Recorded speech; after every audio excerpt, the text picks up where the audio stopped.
They didn't come to mourn. They came for me. The rain pressed down in a slow, steady whisper, soaking through the thin black fabric of my dress as I stood beside my father's casket. The scent of wet earth and wilted lilies hanging heavy in the air. I kept my hands clasped in front of me, fingers trembling just enough that I had to tighten them to keep still. This wasn't how it was supposed to be. Funerals were meant to be full, weren't they? Friends, family, people who had something to say about the life that had just ended.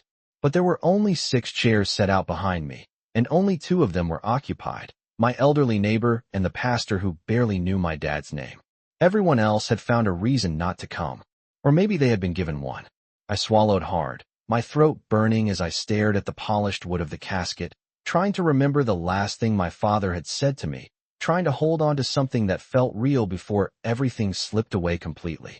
The gravel path behind me cracked under the sound of approaching tires, low and smooth, too expensive for a place like this. I didn't turn at first. I didn't want to. But the air shifted, heavy, charged, like the moment before a storm breaks. Then came the doors. 1, 2, 3. Quiet, controlled. Not the careless noise of ordinary people. I felt it before I saw them. The way the space around me seemed to tighten, as if the world itself was holding its breath. When I finally looked up, 6 men in dark suits were already walking across the cemetery, their shoes untouched by the mud, their expressions unreadable. They didn't glance at the pastor. They didn't look at the empty chairs. They looked at me. My heartbeat stumbled, then raced, loud enough that I was sure they could hear it. I took a small step back, my heel sinking slightly into the damp ground, and for a second, I thought about running. But there was nowhere to go. Not here. Not with my father lying behind me and 6 strangers closing in like they already owned the space I stood in. One of them moved ahead of the others, taller, broader, his presence pulling the rest into formation without a word. And then I saw him. He stepped out from behind the line of black suits like he had been there the whole time, just waiting for me to notice. His coat was perfectly tailored, dark against the gray sky, his gaze steady as it settled on me. Not rushed, not curious, but certain, like he already knew exactly who I was. The rain didn't seem to touch him, or maybe he just didn't feel it. I opened my mouth, but nothing came out. My thoughts tangled together, sharp and frantic. Debt. Trouble. Something my father never told me.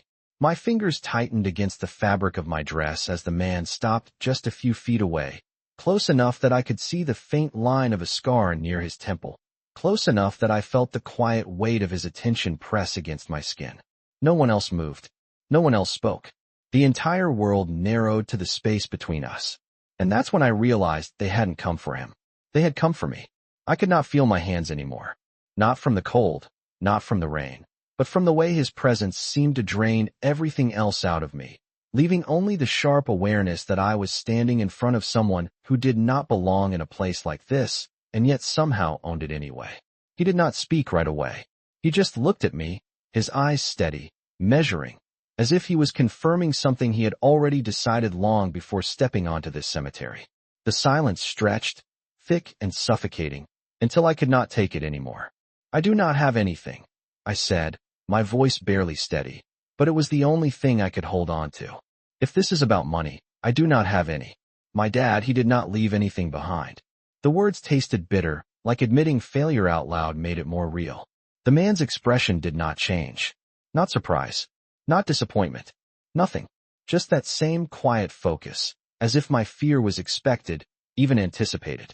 One of the men behind him shifted slightly, enough for me to notice the subtle coordination between them, the way they moved like a single unit, controlled and deliberate. It made my chest tighten. I took another step back, my heel catching against the edge of the burial platform, forcing me to steady myself before I fell. Please, I added, softer now, because something in me knew that raising my voice would not help. I do not know what you think my father owed, but I cannot pay it. For a moment, the only sound was the rain tapping against the casket behind me, a hollow, echoing rhythm that felt too loud for something so quiet. Then he finally moved. One step forward. Slow. Intentional. Close enough now that I could see the faint lines at the corners of his eyes, not from age, but from years of watching, calculating, surviving. Emily Carter, he said, my name rolling off his tongue like it had always belonged there. My breath caught. I had not told him who I was. No one here had. The pastor shifted uncomfortably somewhere behind me, but he did not interrupt. No one would. Not with these men standing here. You think I came here for money? He continued, his voice low, controlled, not unkind, but not gentle either. It was the kind of voice that did not need to be loud to be obeyed. I could not answer. My mind raced, trying to piece together how he knew my name, what my father could have been involved in that I never saw, never understood. The version of him I knew had been quiet, careful, the kind of man who fixed things with his hands and kept his head down. This did not fit. None of this fit. The man's gaze shifted past me, just for a second, to the casket. Something in his expression changed then, not softer, but deeper, like a shadow passing behind his eyes. When he looked back at me, there was something else there. Not anger, not threat, something heavier. Your father, he said slowly, was the only man who ever stood in front of me and told me no. The words did not make sense. Not at first. They hung in the air between us, fragile and sharp all at once. I blinked, trying to understand, but my thoughts lagged behind, still trapped in fear. I do not understand, I whispered. And for the first time since he arrived, his gaze held mine in a way that felt different. Not like he was evaluating me. Like he was remembering something. That is because he never wanted you to, he replied. And, in that moment, standing in the rain with 6 men surrounding me and a stranger who knew my name better than I understood my own life, I realized something far more unsettling than fear. Whatever this was, it did not start today. The rain felt colder now, like it had found its way beneath my skin, settling somewhere deep where I could not ignore it. I stared at him, trying to reconcile the man standing in front of me with the words he had just spoken, but they did not fit together in any way that made sense. My father had been careful, quiet, predictable, the kind of man who double-checked the locks at night and reminded me to text him when I got home. The idea that he had ever stood in front of someone like this and said no felt impossible. And yet, the certainty in this man's voice left no room for doubt. You are wrong, I said, but the words came out softer than I intended, more like a plea than a challenge. You did not know him. His gaze did not waver. If anything, it sharpened slightly, as if my denial had confirmed something instead of contradicting it. I knew him better than you think, he replied, calm, controlled, each word placed exactly where he wanted it. My chest tightened, a flicker of anger cutting through the fear. Then tell me, I said, my voice stronger now, fueled by something raw and desperate. Tell me who he really was, because the man I knew would never be involved with. I gestured vaguely at the men behind him, at the cars, at the weight of everything that did not belong in my life. The silence that followed was different from before. Not suffocating. Waiting. Like the world had paused to hear what he would say next.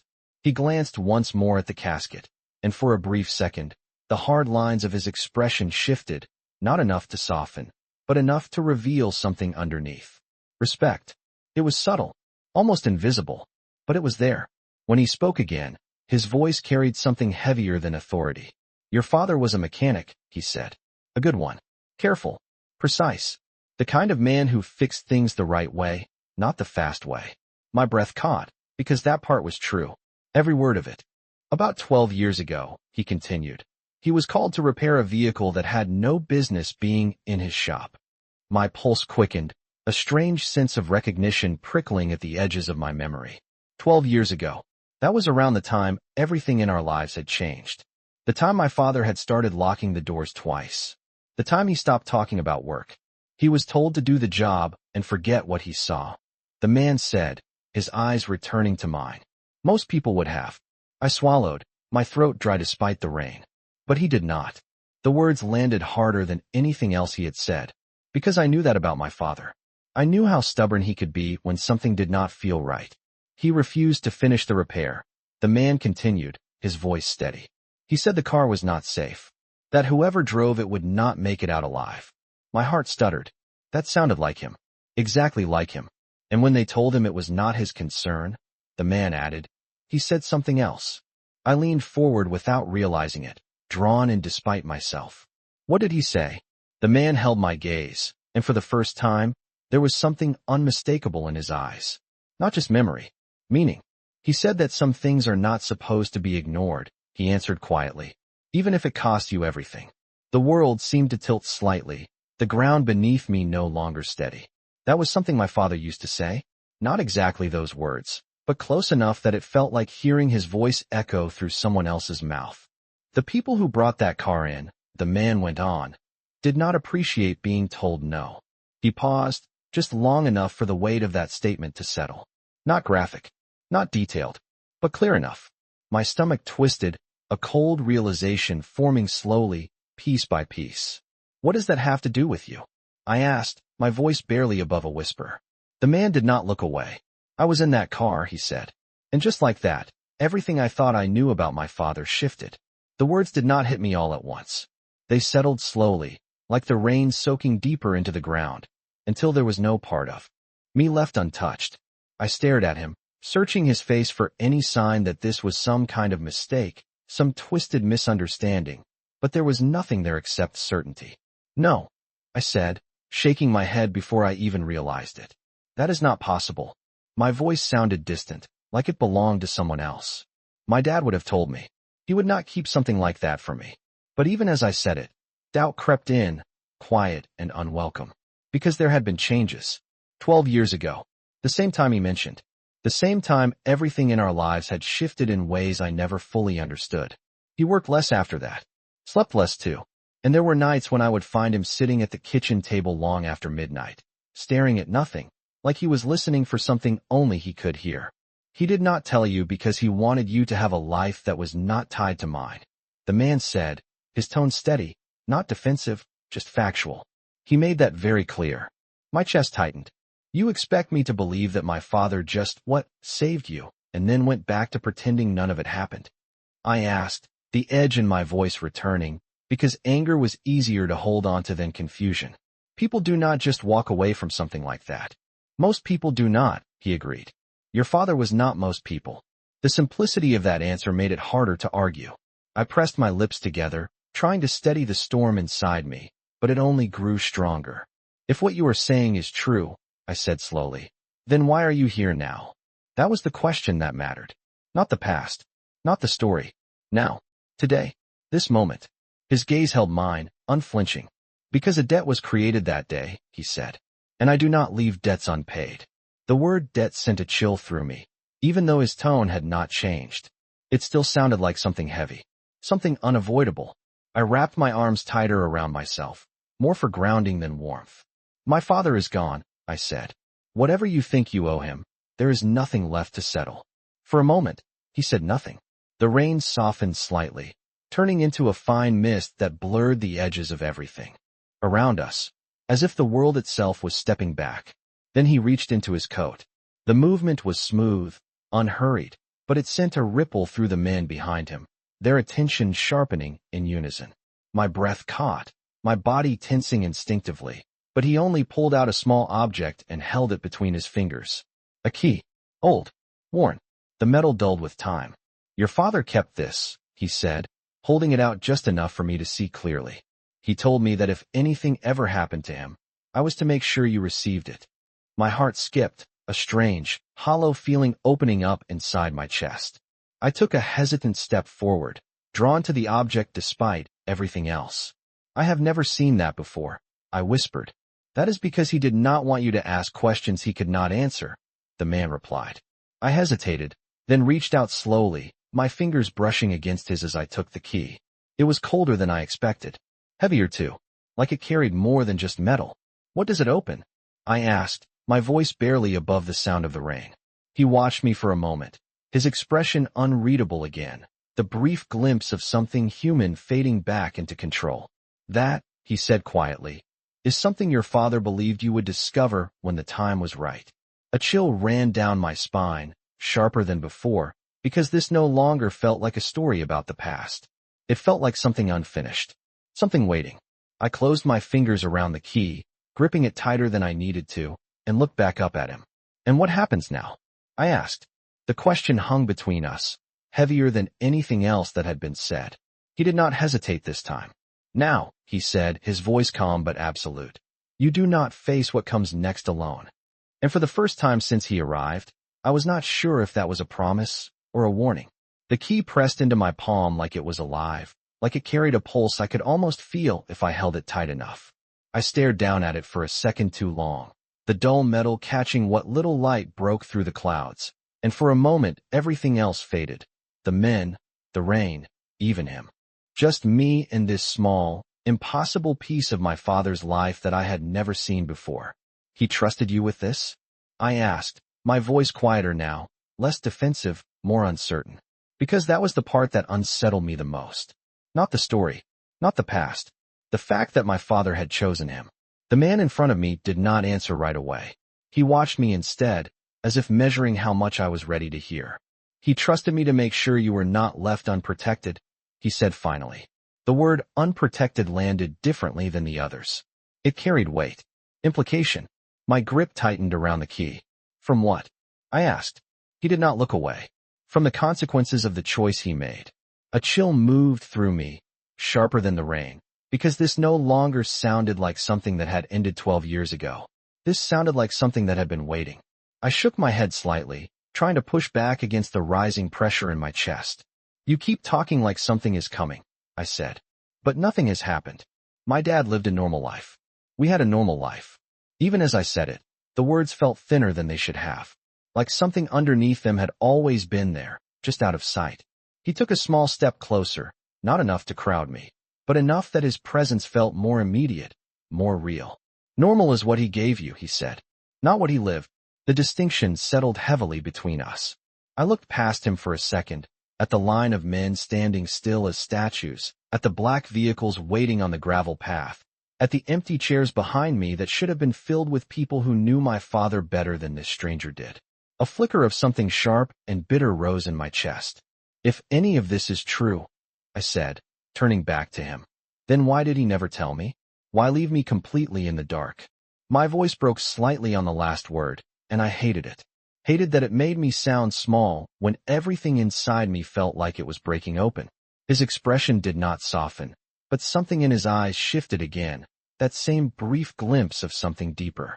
Because knowing would have put you at risk sooner, he said. And he was trying to delay that for as long as he could. The answer was simple. Too simple. And that made it harder to ignore. I swallowed, my throat tight, and looked down at the key again. So what? I asked quietly. This just unlocks whatever he could not tell me. It is a beginning, he said. Not an answer. I let out a breath I did not realize I had been holding, my mind racing ahead of me now, trying to imagine what that beginning could look like, what kind of truth my father had hidden so carefully that it required something like this to reveal it. I do not want any part of whatever this is, I said suddenly, the words coming out faster, sharper. I just buried my father. I am not stepping into some world I do not understand because of something that happened years ago. The silence that followed was not surprised, not offended, just patient, like he had expected that answer too. You believe this is a choice, he said. I met his gaze, frustration rising. Is it not? For a moment, he said nothing. Then he glanced briefly toward the edge of the cemetery, toward the road beyond the trees, as if acknowledging something unseen. When his eyes returned to mine, the air felt different again. Tighter. It was, he said quietly. Until today. My heart skipped, a sudden, sharp beat that echoed too loudly in my chest. What does that mean? I asked. But before he could answer, one of the men behind him stepped forward just slightly, not interrupting, but signaling something with a subtle shift of posture. The man in front of me did not turn, but he noticed. Of course he noticed. He always did. His gaze stayed locked on mine as he spoke again, lower this time, more deliberate. It means, he said, that someone else knows your father is gone. The words settled like a shadow over everything, and for the first time since this began, the fear that rose inside me was no longer about him. The world did not look different, but it felt different, like something invisible had shifted just beyond what I could see. My fingers tightened around the key until the edges pressed into my skin, grounding me in something real while everything else started to blur at the edges. Who? I asked, the word slipping out before I could stop it. My voice sounded smaller now, pulled tight by something I did not want to name. He did not answer right away. His gaze moved past me again, scanning the quiet edges of the cemetery, the empty road beyond the trees, the spaces where nothing seemed out of place, and yet suddenly felt like they were hiding something. When his eyes returned to me, they were sharper, focused. "The kind of people your father protected you from," he said. That answer did not help. It only made the space around me feel tighter, like the air itself was watching. I shook my head, a quick, instinctive motion. "You are assuming they care about me," I said. "If whatever happened was between you and him, then it ended with him." Even as I said it, I knew I was trying to convince myself more than him. He took another slow step forward, closing the distance just enough that his voice did not have to carry. "You are the last piece of something they never finished," he said quietly. "That makes you relevant." The word relevant settled heavily in my chest, cold and unwelcome. I looked down at the key again, the metal now warm from my grip, and for the first time I understood why my father had never wanted me to ask questions. Because answers like this did not give you peace. They gave you responsibility. I let out a shaky breath and forced myself to look back up at him. "So what are you saying?" I asked. "That I am supposed to just trust you? Walk away with you because you say I am in danger?" My voice edged towards something sharper again, because fear was easier to manage when it had somewhere to go. "I do not even know who you are." The faintest shift touched his expression, not quite a smile, not quite anything soft. Just recognition. "You know enough," he said. "More than you did an hour ago." That was not an answer, not the one I wanted, but it was the only one he was offering. Behind him, one of the men adjusted his stance slightly, his attention fixed somewhere beyond us. Another turned his head just a fraction, like he was listening for something I could not hear. The coordination was subtle, but it was there. Controlled. Prepared. And it made my pulse spike again. "What are they doing?" I asked, my voice dropping as I glanced past him. He did not turn this time. He did not need to. "Making sure we are not interrupted," he said. The simplicity of that answer made something inside me twist tighter. I followed their line of sight, scanning the edges of the cemetery, the road, the distant line of trees swaying gently in the wind. Nothing moved. Nothing looked out of place. And yet the silence felt wrong. Too complete. Too still. I wrapped my arms around myself again, the damp fabric of my dress clinging to my skin, and tried to steady my breathing. "If what you are saying is true," I said slowly, "then why now? Why show up today? You could have come years ago. You could have told me everything before any of this happened." This time, his answer came without pause. "Because your father asked me not to," he said. The words hit harder than I expected. He made me promise that as long as he was alive, you would remain untouched by this. My throat tightened. "And now?" I asked. His gaze held mine, unflinching. "Now that promise belongs to you," he said. The weight of that settled into me, deeper than anything else he had said. Not a command. Not a demand. A transfer. Like something had been handed over without my consent. I looked down at the key again, then back at him, my mind racing, trying to find something solid to hold on to in all of this. "I do not want this," I said quietly. "I did not ask for it." His expression did not change, but his voice softened just enough to carry something else. Not comfort. Not exactly. But something close. "Neither did he," he said. The rain slowed, the steady rhythm breaking into scattered drops that tapped lightly against the ground, against the casket, against the silence that stretched between us. And in that quiet, I realized something I could not ignore anymore. This was not about what I wanted. It never had been. Because whatever my father had tried to keep away from me, had finally found me anyway. The silence stretched longer than it should have, thin and fragile, like something that could snap if I breathed too hard. I stood there, the key pressed into my palm, the weight of his words settling deeper with every passing second, until it felt like the ground beneath me was no longer steady. I looked past him again, this time not out of instinct, but because I needed to see something normal, something unchanged. The pastor stood awkwardly near the head of the casket, his hands folded too tightly, his eyes fixed anywhere but on us. My neighbor had already stepped back, retreating toward her car like she wanted no part in whatever this had become. The rest of the cemetery was empty. Too empty. "This is insane," I whispered, more to myself than to him. "I came here to bury my father. That is all. That is all this was supposed to be." My voice wavered on the last word, and I hated it. Hated how everything felt like it was slipping out of my control one piece at a time. "Then finish it," he said quietly. I blinked, thrown off by the simplicity of it. "What?" "Say goodbye," he replied. Properly. For a second, I just stared at him, unsure if I had heard him correctly. But there was no pressure in his voice, no command. Just allowance. Like he understood something I did not have the words for. I hesitated, then slowly turned back toward the casket. The polished wood reflected the gray sky above, distorted and cold. My reflection looked back at me, faint and unfamiliar. I took a step forward, then another, until I was standing where I had been before everything changed. Except now everything had changed. I placed one hand gently against the edge of the casket, the surface smooth beneath my fingers, and tried to find the words that had felt so impossible just minutes ago. "I do not know what you kept from me," I said softly, my voice barely rising above the quiet air. "And I do not know why you thought you had to carry it alone." My throat tightened, but I kept going, because stopping now would mean leaving too much unsaid.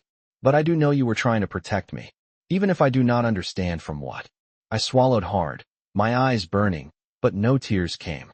"Not yet. I wish you had trusted me enough to let me choose," I added. Quieter now. "But I guess you did. Just not the way I expected." The words hung there, unfinished but enough. They had to be.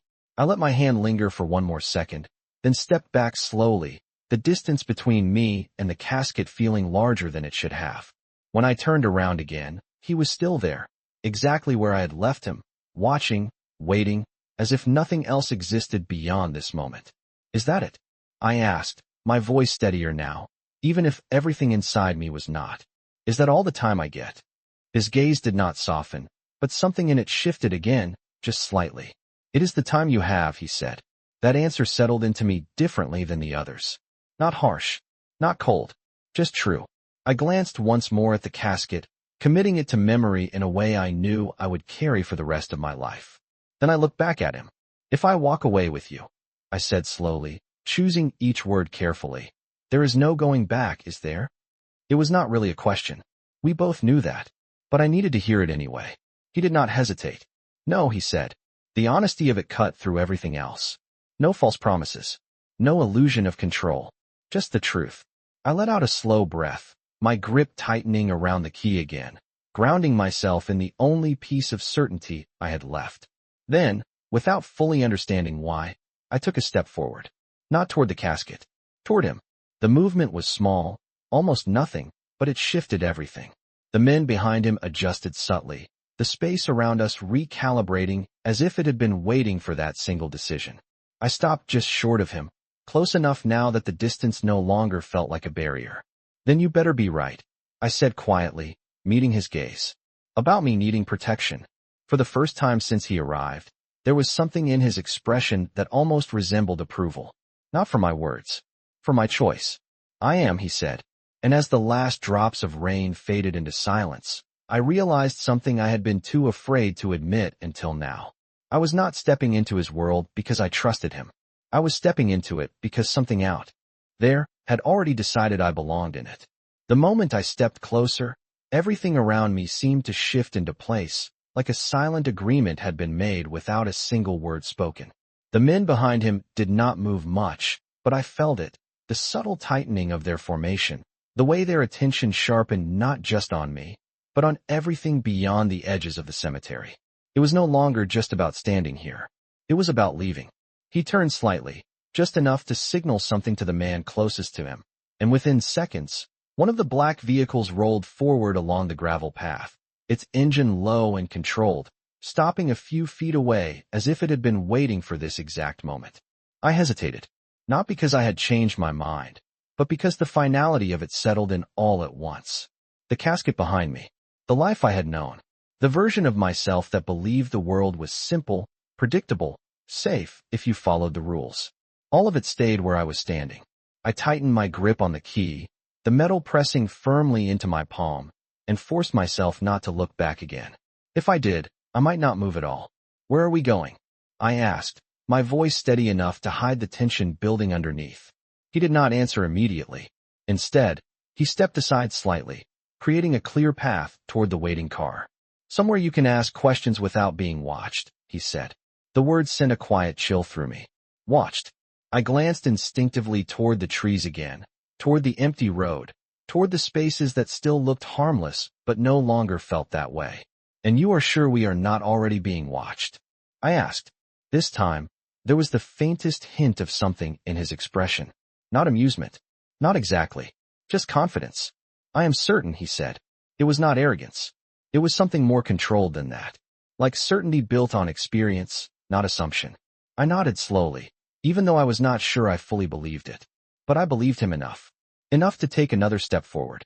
Gravel shifted under my shoes as I moved toward the car, each step sounding louder than it should have in the quiet air. One of the men opened the door before I reached. His movements precise, respectful, but distant, like I was already something important, even if I did not understand why. I paused just before getting in, my hand resting lightly on the edge of the door. You still have not told me your name, I said, turning slightly to look back at him. It felt strange, realizing how much had already happened without something so basic being said. He met my gaze without hesitation. Alexander, he said. The name settled into place, fitting him in a way that made everything else feel more real. Less like a dream, more like something I could not wake up from. I nodded once, quietly repeating it in my mind, then lowered myself into the seat. The interior was warm, dry, a stark contrast to the cold air outside, and for a moment, I just sat there, my hand still, the key resting in my palm like it was the only thing anchoring me to who I had been an hour ago. The door closed with a soft, final sound. Outside, he moved around the car, his presence never rushed, never uncertain. When he slid into the seat beside me, the space felt smaller, more contained, like the world had narrowed down to just this moment, this decision. The engine started smoothly, the vehicle pulling away from the cemetery without hesitation. I watched through the window as the rows of headstones blurred past, the casket disappearing from view, the last piece of my old life fading into the distance. I did not cry, not yet. Instead, I sat there, the key in my hand, the name Alexander echoing quietly in my thoughts, and tried to understand how everything had changed so completely in less than an hour. What happens next? I asked, my voice quieter now, not because I was afraid, but because I needed to hear something steady in the middle of everything uncertain. He looked straight ahead, his posture relaxed but alert, like he was always aware of more than he showed. Next, he said, you learn the truth your father tried to hide. I let that settle, my fingers tightening slightly around the key again. Truth. It sounded simple, but nothing about this felt simple anymore. The car turned onto the main road, the cemetery disappearing behind us completely, and with it, the last illusion that I could go back to. Who I was before. And as the city slowly came into view ahead, lights cutting through the fading gray sky, I realized something I could not ignore anymore. I was not just leaving a place behind. I was stepping into something my father had spent years trying to keep me away from, and now, there was no one left to stop it. The city did not greet me gently. It rose slowly through the window, steel and glass cutting through the gray sky, familiar streets turning unfamiliar as the car carried me deeper into something I did not recognize anymore. I sat still, watching everything pass by, my reflection faint against the tinted glass, the key still resting in my hand like it had fused there. No one spoke for a while. Not him. Not the driver. Even the men in the second car behind us stayed silent. Their presence felt more than seen. It gave me too much time to think. Too much time to replay everything that had happened in the last hour, trying to fit it into a version of reality that still made sense. It did not fit. None of it did. My father, did he know this would happen? I asked finally, my voice quieter now, less sharp, more searching. Alexander did not look at me right away. His gaze stayed forward, steady, like he was watching more than just the road ahead. He knew it was possible, he said. That is why he prepared for it. I swallowed, my grip tightening around the key again. Prepared. The word echoed in my mind, heavy with meaning. By leaving me this? I asked, lifting my hand slightly. He nodded once. And by making sure I would come when it mattered. I let out a slow breath, leaning back slightly against the seat, the weight of that settling into me in a way that felt both comforting and unsettling at the same time. So I am part of some plan now, I said, not quite a question. Not a plan, he corrected calmly. A responsibility. I turned my head to look at him, really look at him this time, trying to understand how someone could carry that word so easily. That sounds worse, I said. The faintest shift touched his expression again, not quite amusement, but close enough that it softened the edge of the moment. he said. The honesty of it made something in me loosen slightly, even if I did not want it to. The car slowed as we turned off the main road, the noise of the city fading into something quieter, more controlled. Buildings changed. Less crowded. More private. The kind of place where people did not ask questions because they knew better than to expect answers. Where are we? I asked, glancing outside as the vehicle passed through a set of gates that opened without hesitation. Somewhere secure, he said. The gates closed behind us with a quiet finality that I felt more than heard. The car came to a stop in front of a large, understated building, modern but not showy, the kind of place that did not need to prove anything to anyone. One of the men stepped forward to open my door, but I did not move right away. I looked at the building, then down at the key, then back at Alexander. You said this is just the beginning, I said slowly. So what exactly am I walking into? He turned slightly toward me now, his attention fully on me in a way that made everything else fade again. The truth, he said. I let out a small, breathless laugh, more out of disbelief than anything else. You keep saying that like it is something simple, I replied. Like it is not going to change everything. His gaze held mine, steady, unyielding. It already has, he said. The words settled into me with a quiet certainty I could not argue with. Because he was right. Everything had already changed. There was no version of my life where I could go back to not knowing. I looked down at the key one more time, turning it slightly between my fingers, feeling the worn edges, the weight of something my father had chosen not to explain. Then I took a breath and stepped out of the car. The air here felt different. Still. Controlled. Like even the silence was intentional. Alexander stepped out beside me, his presence immediate but not overwhelming, as if he understood that this part was mine to take, not his to force. Inside, he said, gesturing toward the entrance. I hesitated for just a second, then started walking. Each step felt deliberate, like I was crossing a line I could not uncross. The doors opened before I reached them, smooth and silent, revealing a space that was just as controlled as everything outside. Clean lines, soft lighting, nothing out of place. And yet, it felt heavier than anything I had ever stepped into. I stopped just inside, the quiet wrapping around me like something alive, and turned slightly back toward him. After this, I said, my voice steady now in a way it had not been before. There is no more guessing, right? No more half answers. He met my gaze without hesitation. No more half answers, he said. I nodded once, tightening my grip on the key, then looked forward again. Somewhere inside this place was the truth my father had hidden, the reason he had chosen silence over explanation, distance over trust. And for the first time since this all began, I realized something that settled deep and unshakable inside me.